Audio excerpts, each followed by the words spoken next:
Hello everybody and welcome to the second video of the topic derivatives. Myself Mrs. Dipali Jori from KK Polytechnic Nasik.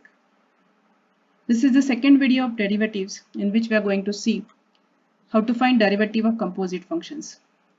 In the first video of this topic derivatives, we have already seen the standard formulae, the rules of derivatives and the simple examples to find derivative of rational functions, logarithmic functions, algebraic functions, etc.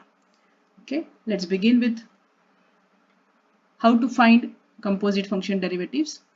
First of all, let us recall that composite function. Function of a function is called as composite functions. Means if your function is having more than sub-functions, then that function is called composite functions. Means if it is with the mixture of two or more than two functions.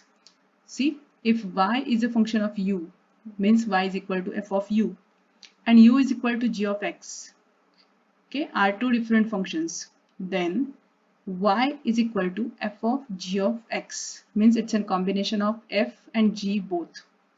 Okay, then that y function, which is a combination of f and g both, function of a function, such a function is called as composite function. So let's see how to find its derivative. So in that case, as your y is a first of all function of u is a function of x. So to find dy by dx, differentiate y with respect to x, you first have to differentiate y with respect to u, because y is a function of u first of all.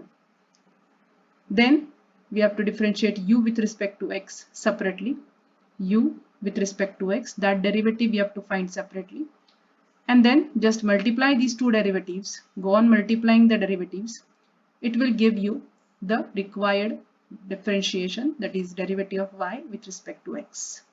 This is actually called as chain rule. For example, let's see, if y is equal to sine square x, we can observe it is only one function, that is only trigonometric function there.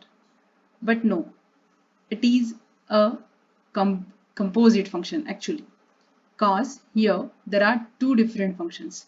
The one is y is equal to u square, means square is one of the function, and the second function is that base, that is sine x.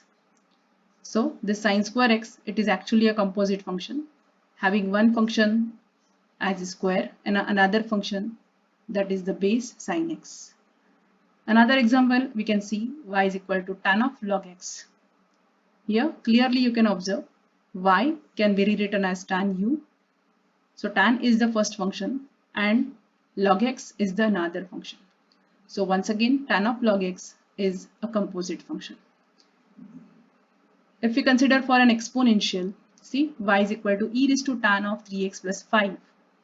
In this case, actually there are three different functions. The one is e raised to u, means this exponential function y can be rewritten as. Then another function is tan of 3x plus 5. U can be rewritten as tan of 3x plus 5. Actually, 3x plus 5 is the third function. It is the third linear algebraic function. So this third example contains three different functions. It's a combination of three functions, means the first one is exponential, then trigonometric, and then algebraic. Okay, so let us see how to find the derivatives of this kind of composite functions.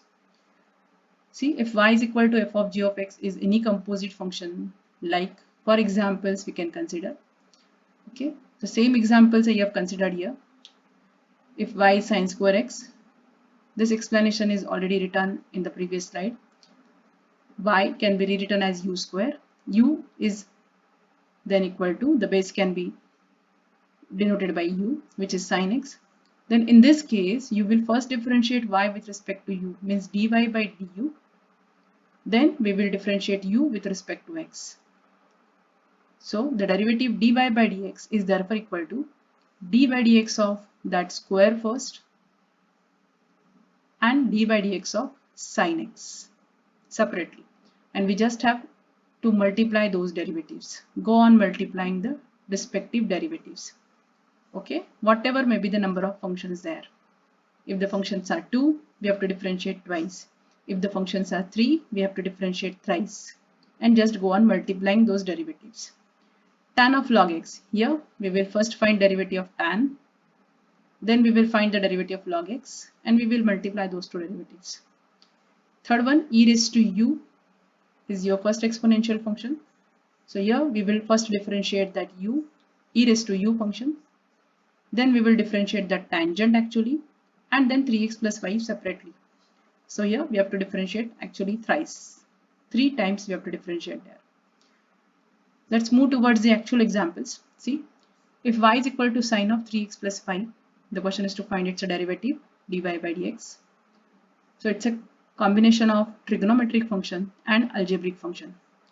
So how to find its derivative? Let's see. dy by dx is therefore equal to d by dx of that whole function I have considered here, sine of 3x plus 5.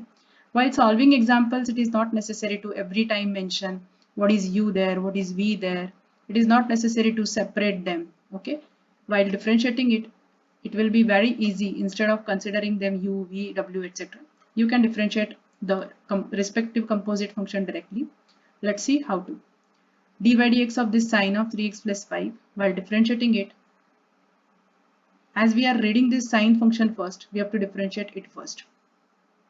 Okay, so what is the derivative of sine? The derivative of sine is cos.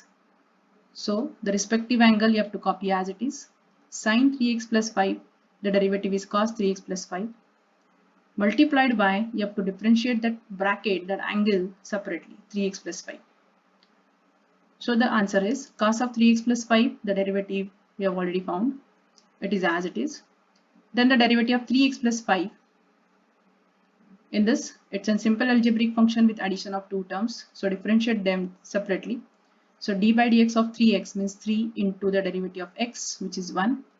This is a single number. For single number, the derivative we always write 0. Okay, so the answer is, this bracket simplification is just 3. 3 into cos of 3x plus 5. Next, if the function is 5 raised to x square plus 1, it's an exponential function now. Again, it is with the combination of two different functions. One is exponential, means 5 raised to, and the another one is that index x square plus 1. So let's see how to differentiate it. So we are reading that 5 raised to term first. How we are reading it? We are reading it 5 raised to x square plus 1. So we'll definitely differentiate that 5 raised to term first. As we know, the derivative of a raised to x is a raised to x into log a. The same formula is applicable here. The derivative of a raised to x is a raised to x into log a. So by that formula, 5 raised to x square plus 1, this is base raised to, the constant raised to the index variable there in index. So its derivative is a raised to x by this same formula. So 5 raised to x square plus 1 as it is, into log a is 5 here, so log 5, multiplied by, we have to write that derivative of x square plus 1 separately, index derivative. Okay, so this 5 raised to x square plus 1, you can resubstitute it as y if you want, not at all compulsory it is. So 5 raised to x square plus 1, you can keep as it is, into log 5 as it is. And now the derivative of this x square plus 1, simple algebraic function it is. So the derivative of x square is 2x, single number 1 derivative will be 0. And hence the final answer is 2x.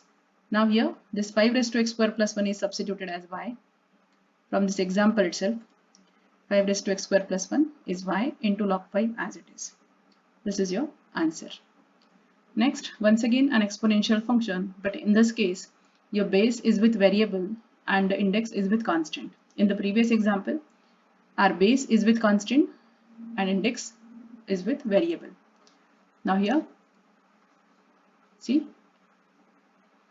our base is now with the variable, index is with the constant. So here in this case, we have to use that formula of derivative of x raised to n.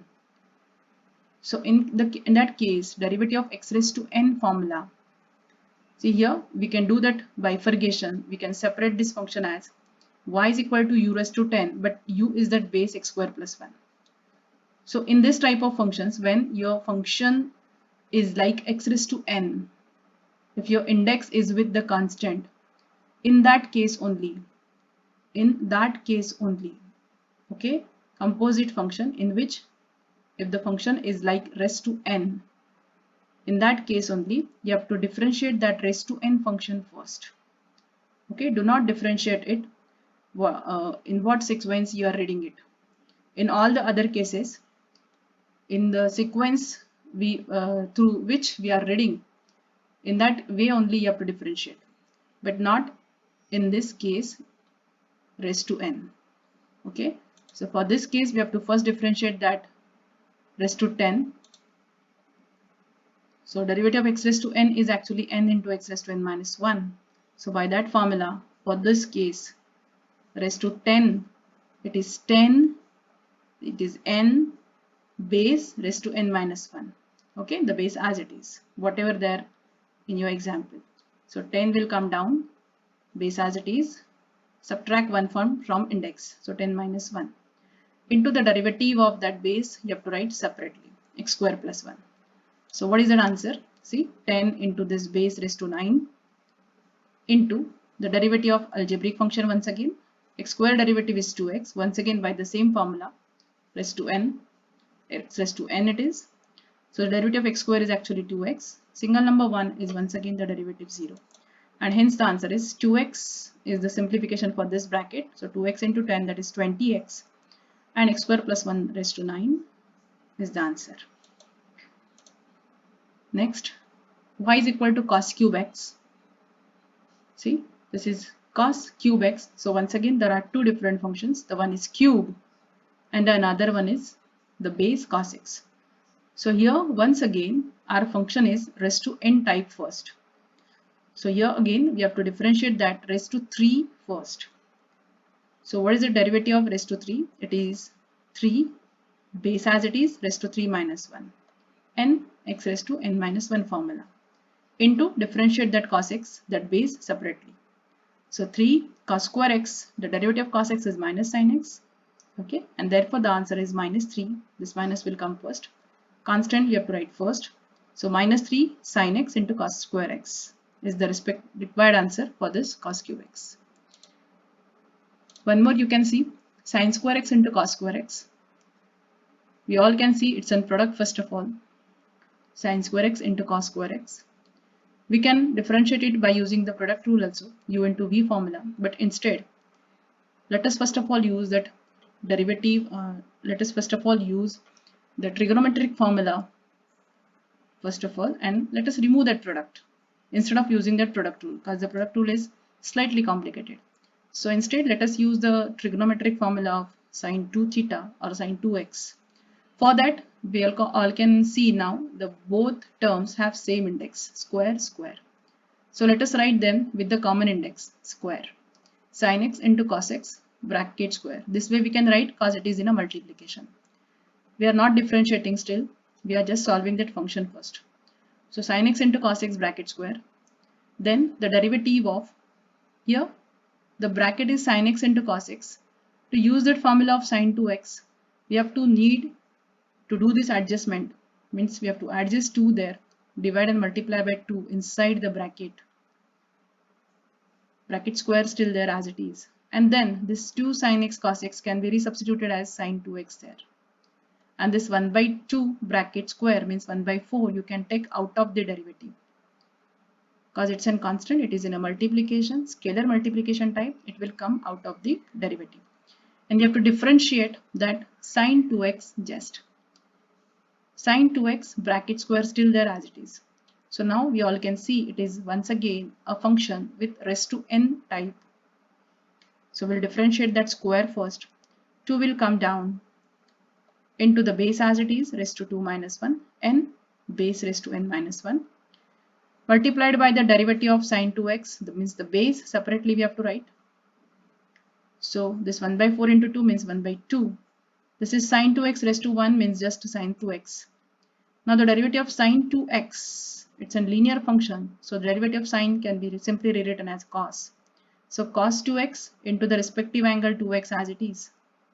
Sin 2x derivative is cos 2x. But additionally, once again, we have to write the derivative of 2x separately because x has a multiple 2 there. So the derivative of 2x is 2 there. And hence your final answer is this 1 by 2 as it is. Once again, that same formula of sine 2 theta is used here. For this multiplication, 2 sine 2x cos 2x means sine 4x. Sine of 2 into 2x, that is sine 4x.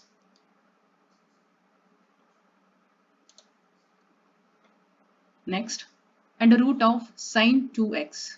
Now in this example, it's a combination of three different functions. The one is root, second one is sine, and the third one is 2x. So to differentiate this function, we have to find derivative 3 times. So here dy by dx is therefore equal to, we'll first write the derivative of root as it is not raised to n type. So differentiate root first of all. As we all know, the derivative of square root is 1 upon 2 root. So root sine 2x, the derivative is 1 upon 2 root sine 2x. Whatever may be the term inside the root, you have to copy as it is. Is the derivative, this fraction is simply a derivative of square root. Then what is remain? The derivative of sine 2x is remain. So that we have to write separately. So the derivative of sine 2x, it is cos 2x. Sine derivative is cos, respective angle as it is. And the derivative of 2x, which is simply equal to 2. Actually it is 2 into 1. 2 into the derivative of x is 1. So it is 2 just. Then this 2 get cancelled and the final answer is cos 2x upon under root of sine 2x is the required dy by dx. Finally, see the last example, y is equal to sine inverse of root x. It's an inverse trigonometric function with square root x. Now as we all know, the derivative of sine inverse x derivative is 1 upon under root 1 minus x square. So here the derivative of this sine inverse is by the same formula 1 upon under root of 1 minus. But in this example, your x is root x. The respective value is root x. So we have to write root x square. This is the derivative of sine inverse multiplied by the derivative of that root x is expected to write separately. Hence the answer is 1 upon under root 1 minus root x square is x. And the derivative of root x is 1 upon 2 root x. Okay, so this is your final answer. So I hope the derivative of composite function is understood to all of you. In the next video, we'll see more examples for the derivatives of composite functions. Thank you everybody and happy learning.